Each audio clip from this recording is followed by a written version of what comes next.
리안 시스템 신입사원 교육을 좀 시작하겠습니다. 일단 저희 교육 자료는 컴퓨터를 아예 모른다는 전제하에 만들어 놨어요. 그래서 저희 회사가 컴퓨터를 유통하는 회사이기 때문에 컴퓨터의 기본 개념에 대해서 일단 아셔야 돼요. 그래서 컴퓨터의 구성 요소 8가지에 대해서 저희가 설명을 하고 있고요. 뭐 CPU, 제일 중요한 거는 CPU에서 성능을 좌우하는 거는 코어 개수, 클럭, 캐시 메모리. 코어 개수가 많거나 아니면 클럭이 높거나 아니면 캐시 메모리가 많거나 3가지 수치가 높으면 성능이 좋다라고 이해하시면 좋을 것 같고요. 코어 개수에 따라서 뭐 듀얼 코어, 쿼드 코어, 옥타 코어, 뭐 헥사 코어 뭐 이렇게 올라가요. 예, 그런 거 있다 생각하시면 되고, 뭐 요즘에는 인텔에서 뭐 P코어, E코어 해서 좀 나누는 거 있는데 그 정책은 이제 인텔에서 철회를 했어요. 그래서 그건 이제 없다 생각하시면 될 것 같습니다. 그리고 CPU는 기본적으로 사람으로 치면 두뇌 같은 거예요. 생각하는. 근데 두뇌에서도 여러 가지 기능이 있잖아요. 우리가 뭐 보고 느낀 것들을 기억하는 기능도 있을 거고, 사고하는 영역도 있죠. 아, 이게 예쁘다, 이게 나쁘다, 좋다, 이런 생각하는 것들이 있는데, CPU는 생각하는 부분이라고 생각하시면 돼요. 그래서 얘가 뭐 0이나 1이나 뭐 이런 것들을 이해한다고 생각하시면 되고, 이제 CPU가 저희가 판매하는 것들은 종류가 있어요. 그래서 PC용 또는 저가형 워크스테이션에 들어가는 CPU가 있고요. 그 다음에 중급 이상의 서버와 워크스테이션에 들어가는 제온 CPU가 있어요. 근데 여기서도 또 구분을 하면 워크스테이션에 들어가는 CPU는 제온 W CPU가 들어가고요. 서버에는 제온 CPU가 들어가요. 그래서 총 크게 한 3가지가 들어간다 생각하시면 될 것 같아요. 하고 이제 추가적으로 설명을 하면 인텔 개인용 CPU 같은 경우는 매년 이제 신모델이 나와요. 근데 요즘은 조금 노후상황이긴 해요. 뭐 수급도 안 좋고 하니까. 근데 일반적으로는 1년마다 나오는데 현재는 15세대가 나왔어요. 그러니까 처음에 1세대가 나오고 나서 1년 동안 계속 나왔어요. 15년 동안 다음 세대들이 나왔고, 얘는 12세대면 i3 12100, 그 다음에 i5 12500 뭐 이렇게 가야 돼요. 요거는 이제 급이에요. 급. 상급, 중급, 하급, 상중하 이렇게 하시면 되고, 제가 이제 남자분들한테는 보통 저것으로 설명해요. BMW 5 시리즈 아시죠? 3 시리즈 아시죠? 7 시리즈 아시죠? 그거 얘기하면 다 알아듣죠? 예. 아무튼 그런 걸로 이제 상중하라고 생각하시면 되고, 예전에는 3 시리즈, 5 시리즈, 7 시리즈만 있었고 한 10세대 전후에서 i9이 새로 나왔어요. 그래서 얘가 최상급이다. 뭐 이 정도로 생각하시면 되고, 여기서 뭐 또 클럭에 따라서 뭐 조금씩 변형되는 모델들이 있어요. 근데 이제 요 그레이드를 보고 여기서 조금씩, 여기서 조금 높은 거다, 낮은 거다, 요 정도 이해하시면 돼요. 그리고 소켓이 있어요. 소켓은 여기 들어가는 1700이라고 돼 있는 거는 여기 안에 들어가는 핀 개수가 1700개다. 이건 몰라도 되는데 그냥 그 정도만 알고 계시면 돼요. 요런 거다 생각하시면 되고, 서버에 들어가는 거는 무슨 4670, 뭐 3690 뭐 이런 거 있잖아요. 그것도 그럼 핀 개수가 3000개다. 4000개다. 요 정도 이해하시면 되고, 그만큼 서버는 일을 많이 하잖아요. 그리고 뭐 나중에 이제 보시면 코어 개수나 이런 것도 많아지는데 그만큼 핀 연결을 많이 해야 돼요. 그래서 그런 게 있다. 기존에 보면 12세대, 13세대, 14세대까지는 동일한 소켓이에요. 소켓 1700으로 되어 있고, 15세대부터는 1851, 얘는 핀 개수가 1851개다. 이렇게 이해하시면 돼요. 그리고 15세대부터는 좀 네이밍이 바뀌었어요. 그래서 코어 울트라 3, 코어 울트라 5, 7 뭐 이렇게 하는데, 앞에는 좀 바뀌었지만 어차피 3, 5, 7이잖아요. 그래서 요거 상중하다. 뭐 그 정도로 이해하시면 돼요. 그리고 밑에 추가적인 게, 요 CPU에 그냥 뒤에 알파벳이 안 붙어 있으면 그냥 일반 모델이에요. 이거는 배수락 잠금이라고 돼 있는데, 쉽게 얘기해서 오버클럭이 안 되는 모델이에요. 저희가 판매하는 것들은 거의 대부분 기업용 타겟이잖아요. 기업체에서는 오버클럭 안 해요. 이제 개인 게이밍 하실 때 가성비 따지려고 하는 거니까 오버클럭 하는 거고, 그래서 저희는 뭐 오버클럭에 대해서는 저희는 크게 상관없어요. 그래서 알파벳이 없으면 오버클럭 안 되는 모델, K 모델은 배수락 잠금 해제라고 되어 있는데 K 모델은 오버클럭을 할 수 있는 모델이다. 이렇게 이해하시면 돼요.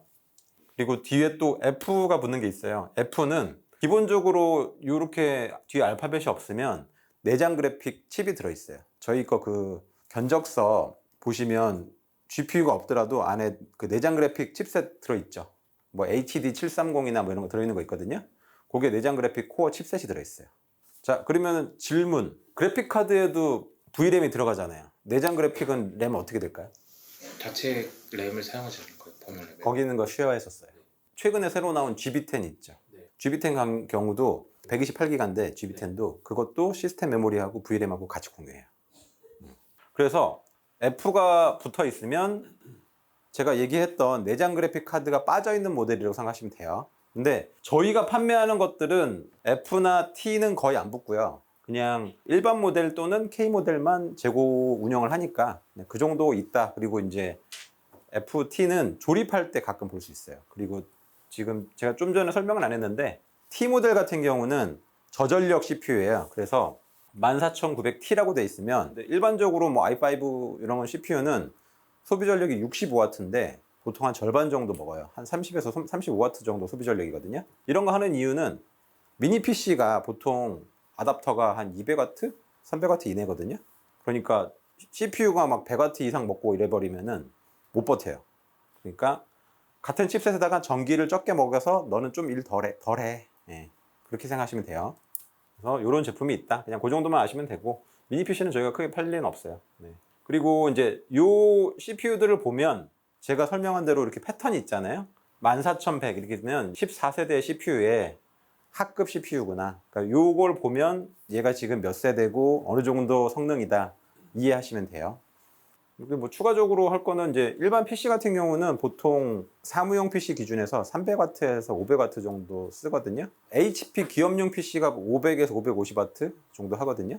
근데 뭐 그 이상 쓸 일은 별로 없어요. 이제 거기다가 그래픽 카드 정도 꽂고 지금 새로 나온 저희 워크스테이션 같은 경우는 1500W거든요. 이제 1500W를 지원하는 이유는 RTX 5090이 권장이 1000W 이상이에요. 그래서 5090이 일단 소비 전력이 600W 이상 먹어요. 그리고 나머지 뭐 CPU 먹고 일반적으로 지금 넌 K CPU가 한 65W 먹거든요. 근데 K가 들어가면 전기를 2배로 먹어요. 그래서 125W 정도 먹거든요. 요즘 최신 모델은 더 많이 먹는 걸로 가 있어요. 175W인가 뭐 거의 200W 정도 먹어요. 그래서 CPU가 이 정도 먹고 그다음에 그래픽 카드가 600W 먹고 하면은 최소 1000W 이상은 돼야 돼요. 그래서 저희가 지금 파는 프로맥스 T2 같은 경우는 파워가 500W 모델이 있고 1500W 모델이 있어요. 그래서 1500W를 꽂아야지 고성능 GPU를 장착할 수가 있어요. 그리고 뭐 CPU 제너레이션 설명인데요. 현재 이제 최신은 15세대이고요. 얘 코드명은 에로레이크. 공식 명칭은 코어 울트라 200S 뭐 시리즈라고 나오고요. 14세대, 15세대에서 이제 가장 큰 거는 소켓이 바뀌었죠. 12, 13, 14가 같은 소켓이었다가 얘가 좋은 점은 그거죠. CPU도 새로 나오면서 보드도 새로 나오거든요. 근데 12, 13, 14가 같은 소켓을 공유하기 때문에 이전 세대 메인보드를 갖고 있더라도 최신 세대 CPU를 장착할 수가 있어요. 근데 15세대부터는 장착이 안 된다. 근데 컴퓨터를 조금 좋아하시는 분들은 알 텐데 인텔이 이렇게 장난을 많이 쳤는데 그 반대 진영의 AMD 같은 경우는 소켓을 하나 만들어서 한 5년에서 7년 이상 쓸 수 있게끔 해요. 그래서 구형 메인보드를 갖고 있더라도 CPU가 한 5년 지나면 구형 모델이 되잖아요. 근데 최신 세대 CPU를 사서 꽂으면 작동이 돼요. 대신에 이제 좀 한계는 그거죠. DDR4 모델에다가 DDR5용 최신 꼽는다고 해도 성능의 한계는 있으니까 메모리는 DDR5용을 넘어가는 게 맞죠. 그리고 요즘에 좀 나온 기능인데 여기 보시면 랩터코브 P 그레이스 머먼트 2라고 했는데 그러니까 P코어, E코어라는 게 생겨 있어요. 그래서 옛날에는 단순히 코어 개수가 2개냐, 4개냐, 6개냐 뭐 이런 싸움이었는데 얘네가 뭐 효율성을 증시한다고 해서 P코어 몇 개, E코어 몇 개 해가지고 얘는 성능이 낮아요. 근데 개수를 많이 늘려놨어. 그래서 보여지는 거는 아까 i9이 뭐 24코어 막 이랬잖아요. 24코어면 서버에서는 엄청난 앤데 2코어를 12개인가 이렇게 넣어놓으면은 그냥 뻥튀기 해놓는 거예요. 개수만, 코어 개수만. 근데 지금 이거 이제 인텔에서도 이건 철회했거든요. 그래서 이제 앞으로는 이런 식으로는 안 나올 거예요. 그냥 그런 게 있다 이 정도 생각하시면 되고 14세대 같은 경우는 DDR4하고 5가 혼용돼요. 그리고 15세대부터는 DDR5 전용이다. 공정 노드는 7세대, 인텔 4세대 뭐 이런 거 있다. 그리고 이제 요즘 나오는 CPU들은 NPU 칩셋이 기본 들어가 있어요. 그래서 14세대까지는 NPU가 없고 15세대부터는 NPU가 탑재되어 있다. 뭐 이 정도 이해하시면 될 것 같아요. 그리고 서버용 재온 이고요. 원래는 얘도 옛날에 1세대, 2세대부터 나와서 3세대, 4세대, 5세대, 6세대 이렇게 나오고 있고, 요거는 같이 해요. 근데 이제 6세대 같은 경우는 P코어, E코어가 나왔는데 소켓이 아예 틀려요. 옛날에는 5세대가 나오면 얘는 뭐 규격 시리즈 소켓 뭐 똑같아 했는데, 얘는 같은 6세대인데 소켓 규격이 틀려요. 그리고 성능도 틀리고. 아까 제가 E코어가 코어 개수가 많다고 그랬잖아요. 보시면 얘가 제온 6 2코어인데 288코어. 얘는 P코어인데 128코어. 대신 성능은 얘가 더 좋아요. 아까 제가 정주임한테도 얘기했었죠. 요즘 거는 5.0 지원한다고. 네, 그래서 지금 인텔 6세대 같은 경우는 다 PCI 5.0 지원해요. 그리고 여기 앞에 있는 최신 그래픽 카드들 있잖아요. 이것도 지금 PCI 5.0 지원해요. 근데 제가 PCI 5.0하고 4.0하고 성능 차이 얼마라 그랬어요? 비슷. 아니죠. 그거는 그래픽 카드를 꼽았을 때 그거고, 이론상 성능 차이는 2배예요. 그래서 PCI 5.0에서 밴드위스 한번 찾아볼래요? PCI 4.0하고 5.0? 일단 그거부터 얘기해 드릴게요. PCI 3.0이 있거든요. 2세대가 PCI 3.0인데 3.0에서 4.0으로 넘어가는데 이론상 전송 속도가 2배 올라가요. 그리고 4.0에서 5.0으로 넘어가는데 이론상 전송 속도가 2배 커져요. 그렇긴 하는데 제가 올린 컨텐츠 중에 보시면 최신 그래픽 카드 5.0 그래픽 카드를 PCI 3.0 카드에다 꽂아도 제 속도가 나올까 했는데 거의 제 속도가 나와요. 그래서 구형 장비에다 꽂아도 뭐 성능이 반으로 떨어진다 이런 건 아니고 뭐 한 10% 이내? 조금 성능 저하는 있지만 뭐 못 쓸 정도는 아니다. 그 정도 생각하시면 돼요. 그다음 대략적으로 다시 한번 더 설명드릴게요. 그리고 지금 저희가 많이 파는 게 4세대, 5세대거든요. 요즘은 5세대가 주력인데 4세대, 5세대도 소켓을 공유해요. 그래서 기존에 4세대에 있던 샤시에다가 바이오스 업데이트하면 5세대를 CPU를 꽂을 수가 있고요. 그러니까 아까 제가 인텔 개인용 설명드렸잖아요. 걔네들은 거의 1년마다 나와요. 근데 얘네들은 라이프 사이클이 한 2년에서 3년 정도 돼요. 근데 꼭 2년, 3년은 아니에요. 옛날에 제온 2세대 같은 경우는 CPU가 거의 한 6, 7년 갔거든요. 그러다가 3세대 잠깐 하고 4세대, 5세대가 지금 좀 오래 가고 있고 6세대는 다들 좀 원치 않아서 어거지로 지금 넘어가고는 있어요. 지금 원래는 올해도 활성화가 안 됐을 건데 지금 CPU 공급난 뭐 이런 이슈 때문에 저도 지금 이거 재고 운영을 하고 있는데 개인용 CPU보다 제온 CPU가 교체 주기가 좀 더 길다. 그 정도 이해하시면 될 것 같아요. 여기는 이제 CPU가 얘도 지금 급이 있어요. 아까 제가 개인용 CPU에서 3 시리즈, 5 시리즈, 7 시리즈 얘기했죠. 얘도 그 메탈 색깔로 브론즈가 저거잖아요. 동메달. 동이고 실버, 은, 골드, 금, 그다음에 플래티넘이 백금인가요?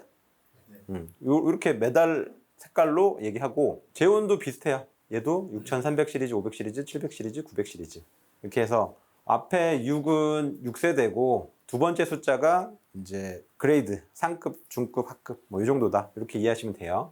그래서 이런 것들이 거의 대부분 약간 정형화돼 있어요. 그래서 CPU 보면 요 몇 세대고 어느 정도 급이다. 그 정도 대략적으로는 아실 수 있어요. 그런 거 있다 생각하시면 되고, 요거 말고 제온 2 시리즈 CPU가 있는데 요거는 원소켓 원P 모델이라고 생각하시면 되고요. 메인보드에 CPU 하나만 꽂을 수 있는 모델이라고 생각하시면 돼요. 원P라 그러거든요, 보통. 지금 아까 제온 시리즈 이야기한 거는 투소켓이에요. 그래서 CPU를 2개까지 꽂을 수가 있어요. 근데 지금 요거 제온 2 시리즈 요거는 그러니까 저가형 제온 CPU라고 생각하시면 되고요. 그리고 아까 제가 워크스테이션용도 제온 W CPU가 따로 있다고 그랬잖아요. 그래서 제온 W라고 붙은 애는 W 뭐 2500, 3500 하는데 요거는 워크스테이션 CPU다. 얘도 뭐 급이 있어요. 뭐 16코어, 32코어, 64코어 이렇게 올라가니까. 근데 제온 W가 붙으면 웡룡 CPU거나. 근데 제온 그 5세대 그 2P 모델 있잖아요. 요게 워크스테이션에 장착되는 경우도 있어요. 제온 W만 무조건 되는 건 아니고, 현재 델 타워형은 제온 W CPU밖에 안 꼽히는데 델 웡룡 렉 타입 같은 경우는 제온 CPU 2P 모델이 못 꼽혀요. 그래서 무조건 얘가 뭐 서버만 된다 그건 아니고, 얘는 서버 또는 얘는 웍 전용. 그 정도 이해하시면 될 것 같아요. 그리고 뭐 제온 D 모델인데 이런 거는 저전력 저가형이 꽂혀요. 이거 보통 나스 저가형 장비 이런 장비 꽂히고, 제온 CPU가 일단 목적은 그거예요. 경준 대리 제가 저거 PC하고 서버 목적 그때 한번 설명했었죠. 네. 서버는 어떤 목적이에요? 서버는 그 다수가 공동으로 사용하는 거를 보통 PC방 얘기하잖아요. 네. 여러 사람들이 게임 서버에 접속했는데 네. 서버가 뻗으면 난리 나잖아요. 여러 군데서 전화 오고 막 난리 나니까 걔는 죽으면 안 되니까 재원 CPU 아니면 서버에 들어가는 옵션들은 안정성이 우선이에요. 얘는 죽으면 안 돼. 그래서 재원 CPU도 일반적으로는 성능보다는 안정성이 우선이고요. 개인용 CPU, 또 그래픽 카드도 전문가용이 있고 개인용이 있잖아요. 개인용 CPU도 성능이 우선이에요. 안정성보다는. 그래서 개인용은 가성비, 성능 좋은 걸 원한다. 기업용은 안정적인 걸 원한다. 그렇게 이해하시면 돼요. 제온 CPU 연장인데 6세대부터는 스케일러블 브랜드 귀금속 명칭, 그러니까 아까 얘기했던 메탈 있잖아요. 뭐 브론즈, 실버, 플래티넘 이런 것들의 폐지가 되고 그냥 아까 설명한 것처럼 6300, 6400, 6500, 6700 이렇게 숫자로 그냥 네이밍 된다. 두 번째 자리가 성능 등급. 그거 대체된다. 그 다음에 피코어, 이코어 이렇게 나뉘는데 망했어요. 그래서 사람들이 안 좋아해서 피코어, 이코어 전략은 안 해요 이제. 그렇게 된다 생각하시면 되고 피코어, 이코어 차이. 6세대는 워크로드의 특성에 따라서 물리적인 칩 설계가 두 가지로 나뉜다 하는데 쉽게 얘기해서 피코어는 성능 좋은 애고요. 이코어는 효율적인 애예요. 근데 이코어를 대부분 다 안 좋아해요. 그래서 저도 뭐 이거에 대해서 기술적으로 이해하진 않아요. 근데 그냥 얘는 일반적인 성능 위주고 얘는 효율 위주다. 이 정도만 이해하시면 돼요. 그리고 메모리에 대해서 설명할게요. 메모리는 제가 가로 열고 작업방해라고 적어놨잖아요. 우리가 이렇게 업무를 하려고 하면 지금도 이렇게 책상에다가 이렇게 펼쳐놨잖아요. 근데 만약에 여기 좁은 책상에다가 일을 한다고 하면 이거 일을 하다가 또 다른 일이 있으면 다시 또 접어놓고 또 막 일을 해야 되잖아요. 그러면은 그 접는 시간이 또 필요하잖아요. 근데 책상이 넓으면 이렇게 다 펼쳐놓고 할 수 있죠. 그런 차이예요. 램이 크면 한꺼번에 여러 가지 일을 켜놓을 수가 있죠. 저희가 이제 컴퓨터에 쓰다 보면 윈도우에다가 창 같은 거 여러 개 띄우잖아요. 근데 램이 낮으면 이거를 많이 띄워놓으면 버벅거리잖아요. 그런 원리라고 생각하시면 돼요. 그래서 작업방이다. 그래서 내가 많은 작업을 하고 싶어. 많은 윈도우 창 뭐 이런 걸 띄워놓고 싶어. 그러면은 램을 키워놓으면 돼요. 램은 랜덤 액세스 메모리의 약자고 뭐 주 기억 장치인데 얘는 휘발성이에요. 그래서 우리가 컴퓨터를 끄면 전기가 오프되면 데이터가 날아가요. 그러니까 작업방에서 막 일을 했어요. 근데 전원 끄면 이건 다 날아가 버리고 이걸 저장하고 싶으면 이제 보조 기억 장치에다 저장을 하셔야 돼요. 보조 기억 장치 들어가는 게 하드디스크 또는 SSD. 거기에 저장을 해야지. 보통은 다 아시죠? 뭐 엑셀 뭐 이런 거 하다가 갑자기 정전되면 작업한 거 다 날아가잖아요.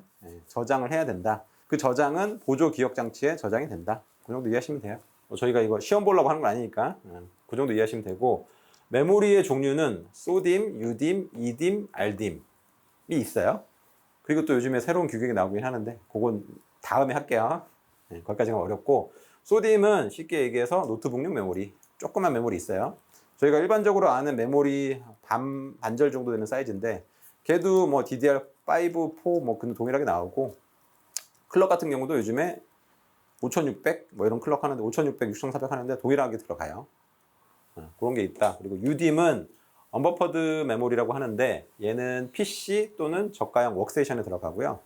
우리가 개인적으로 쓰는 PC는 보통 퇴근할 때 끄잖아요.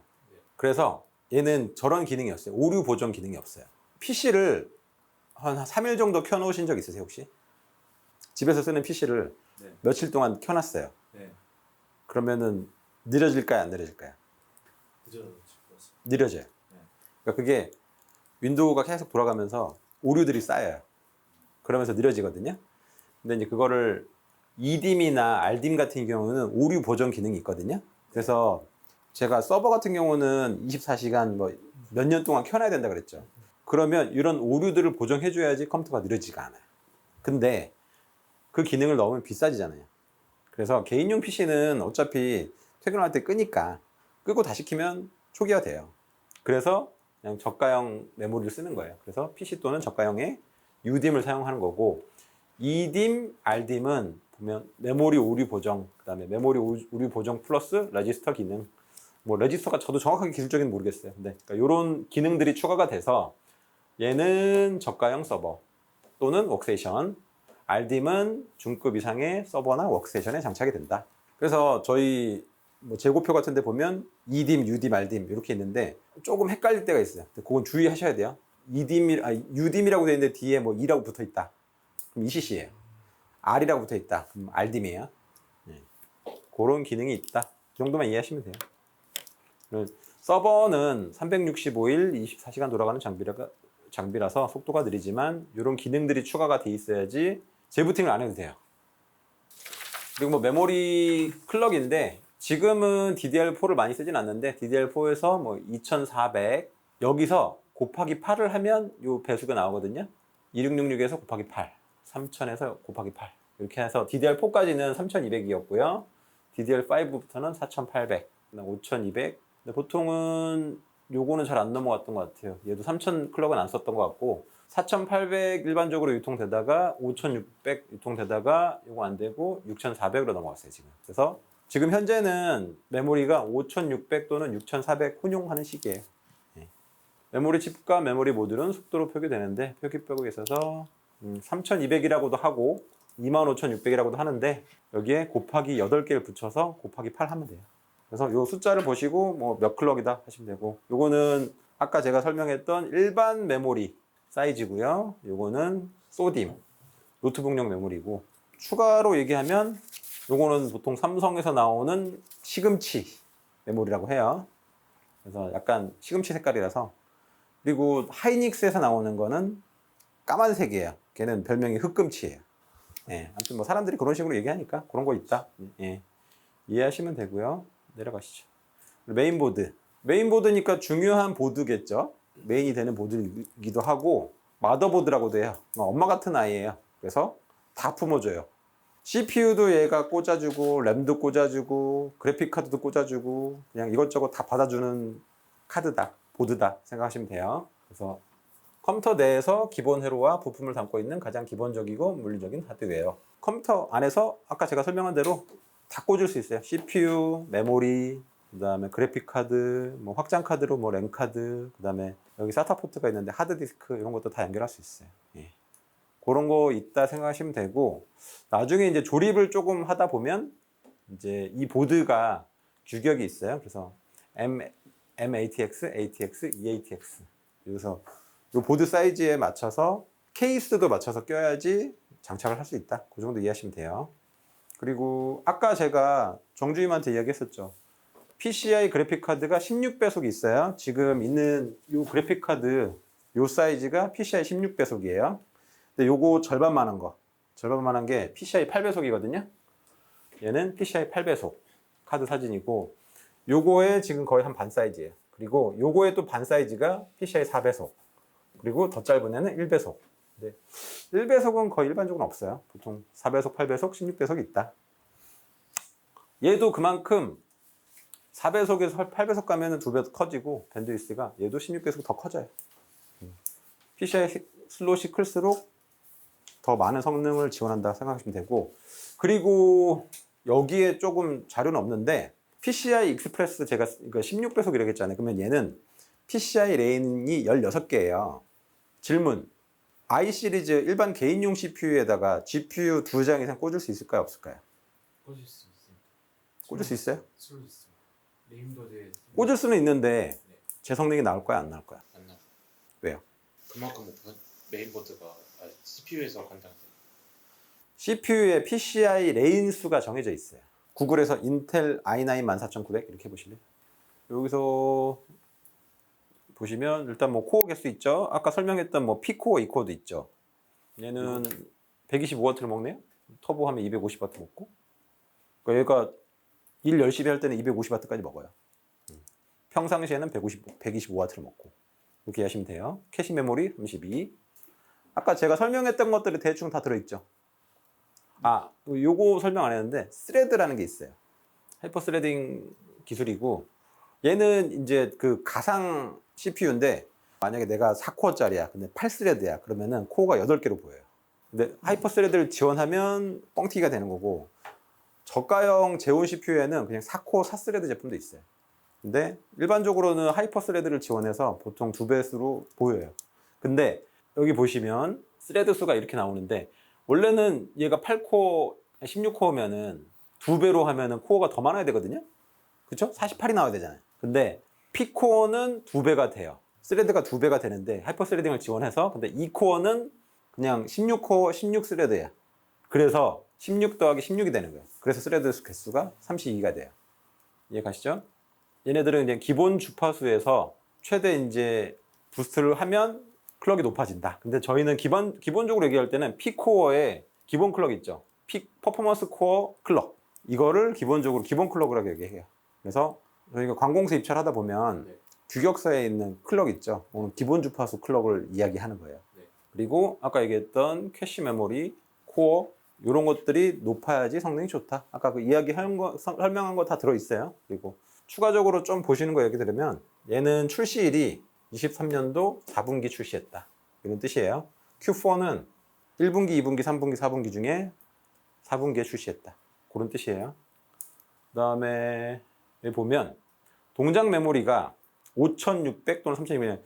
얘는 DDR4도 지원하고 DDR5도 지원하는데 DDR4로 하면 3200 클럭에서 동작을 하고, 얘는 DDR5에서는 5600 클럭에서 지원해요. 자, 만약에 CPU가 지금 5600 클럭 동작하잖아요. 근데 메모리를 6400 클럭을 꽂았어요. 그럼 어떻게 동작할까요? 낮은 클럭에 맞춰져요. CPU가 5600에 일을 하잖아요. 근데 램을 내가 6400 또는 그 이상 메모리를 꼽더라도 낮은 클럭 메모리에 같이 맞춰져서 일을 해요. 그러니까 얘가 능력이 더 뛰어나다고 해서 더 뛰어난 일을 얘 혼자만 못해요. 낮은 애가 있으면 거기 하향 평준 돼요. 그렇게 생각하시면 되고, 램도 마찬가지예요. 램도 5600, 6400을 동일하게 꽂았어요. 그러면 5600에 동작해요. 낮은 거에 하향 평준화 된다, 이렇게 생각하시면 돼요.